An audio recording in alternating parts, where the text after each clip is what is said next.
محترم نحمد و نصلی علی رسول کریم اما بعد محترم و مکرم اساتذہ کرام مہمانان گرامی اور عزیز دوستو السلام علیکم ورحمۃ اللہ وبرکاتہ۔ لہو وطن کے شہیدوں کا رنگ لایا ہے، لہو وطن کے شہیدوں کا رنگ لایا ہے، اچھل رہا ہے زمانے میں نام آزادی۔ میں آپ سبھی کو دل کی گہرائیوں سے 15 اگست یعنی یوم آزادی کی مبارکباد پیش کرتا ہوں، اور آزادی وطن کے لیے اپنا سب کچھ قربان کر دینے والے، ہر طرح کے مسائل و آلام، ظلم و ستم برداشت کر کے ملک کی آزادی کے لیے اپنا سب کچھ لٹانے والے غیور مجاہدین آزادی کو خراج تحسین پیش کرتا ہوں۔ معزز سامعین، ہمارے ملک ہندوستان کو طویل جدوجہد کے بعد آزادی کی نعمت حاصل ہوئی، جس کے لیے ہمارے اسلاف نے اپنے جان و مال کی قربانی دی، تحریکیں چلائی، تختیدار پر چڑھے، پھانسی کے پھندوں کو جرأت و حوصلہ اور کمال بہادری کے ساتھ بخوشی مسکراتے ہوئے گلے لگایا، قید و بند کی صحبتیں جھیلی، حصول آزادی کی خاطر میدان میں ڈٹے رہے، انگریزوں کی کوئی چال ان کے مصمم ارادوں میں تزلزل پیدا نہ کر سکی، یہاں تک کہ انگریز خود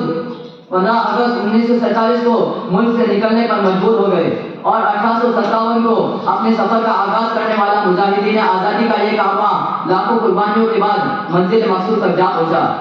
اور ہمارا ملک انگریزوں کی غلامی سے آزاد ہو کر ایک خود مختار آزاد ملک بن گیا۔ محترم سامعین، اس میں کوئی شک و شبہ نہیں کہ ملک کی آزادی میں سب کا خون شامل ہے اور سب نے قربانیاں دی ہے، لیکن اس حقیقت سے بھی انکار نہیں کیا جا سکتا کہ مسلمانوں نے انگریزوں کی غلامی کو کبھی تسلیم نہیں کیا، لیکن انگریزوں کی ظالم و جابر حکومت سے مزاحمت کی، اور یہی مزاحمت آگے چل کر تحریک آزادی اور پھر جنگی آزادی میں تبدیل ہو گئی۔ پھر تو لوگ آتے گئے اور کارواں بنتا گیا۔ جب گلستہ پھپھو کی ضرورت پڑی، سب سے پہلے ہماری ہی گردن کٹی، جب گلستہ پھپھو کی ضرورت پڑی، سب سے پہلے ہماری ہی گردن کٹی۔ آج کہتے ہیں ہم سے اہل چمن، یہ چمن ہے ہمارا تمہارا نہیں۔ ہندوستان کی تحریک آزادی میں مسلمانوں کا حصہ قدرتی طور پر بہت ہی ممتاز اور نمایاں رہا ہے۔ انہوں نے آزادی کی اس جنگ میں قائد کا رول ادا کیا۔ اس کی وجہ یہ تھی کہ انگریزوں نے مسلمانوں سے اقتدار چھینا تھا، اسی لیے فطری طور پر اقتدار سے محرومی کا دکھ و درد مسلمانوں کو زیادہ تھا۔ انہیں حاکم سے محکوم بننا پڑا، اسی لیے محکومیت و غلامی سے آزادی کی لڑائی کی ابتدا بھی نہیں کرنی پڑی۔ غرض ہر طرح کے ہر موقع پر جنگ آزادی میں مسلمانوں کا کردار نمایاں ہے۔ محترم سامعین کرام، آزادی کے اس جدوجہد میں شیخ الہند رحمۃ اللہ علیہ کی وہ تحریک دی تھی جو پورے عالم اسلام میں پھیلی ہوئی تھی، جو مسلمانوں کے بے مثال قربانیوں کا نمونہ پیش کرتی ہے۔ اس میں جالیہ والا باغ، امرتسر کے معرکے بھی تھے، اشفاق اللہ خان، رام پرساد بسمل، بھگت سنگھ اور راج گرو کی زندگیوں اور جوانیوں کی بھیٹ بھی تھی، اور اس میں سبھاش چندر بوس کی یلغار بھی تھی، اور گاندھی جی کی ستیہ گرہ، مرن بھرت، ہندو مسلم اتحاد اور سوشل اصلاح و ترقی کی تحریکات بھی۔ اس میں علماء کرام کے بیروز حریت پسندی بھی تھی، اور علی گڑھ کے جوان خون کی گردش بھی۔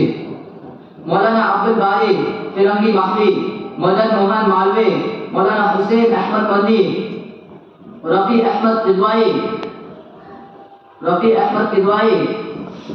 ڈاکٹر سیف الدین کچلو، احمد خان شیروانی، مفتی کفایت اللہ، آزاد ہندوستان کے معمار پنڈت جواہر لال نہرو، ہندو مسلم اتحاد کے سب سے بڑے عالم بردار مولانا ابوالکلام آزاد کی بے پناہ قربانیوں کو تاریخ کے صفحات سے کبھی مٹایا نہیں جا سکتا۔ سامعین کرام،